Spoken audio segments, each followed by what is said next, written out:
全嗰8戰長勝就贏出第6場啦。咁啊，呢匹馬其實跑完3月2號跑第4之後，係咪莫雷拉自己都親自咗想再練多次咧？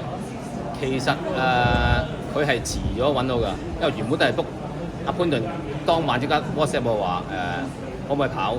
哦，你冇事，如果你跑到嚟你跑咯。跟住之後佢又跑唔到啦，咁我即刻揾翻阿莫雷拉啦。咁就佢跑得到，咁就盡力想佢跑，因為佢跑過上一次會知道隻馬幾多係啊。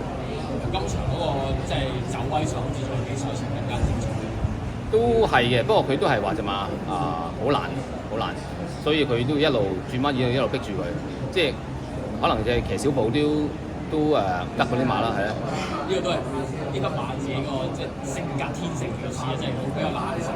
係啊，我都估唔到，我第一場係可以贏1000嗰陣時啊。咁因為佢話其實你可以再上程都冇問題，1800、2000咁樣。咁啊，佢比較係懶啲嘅比較係咧。咁啊，下一場就莫雷拉騎得翻機會就應該係0啦。咁會唔會真係俾翻潘頓跑翻咧？到時睇下加幾分啦，同埋睇下潘頓夾唔夾到嗰個時間啦，係咯。再一次恭喜晒全國！ OK，thank you。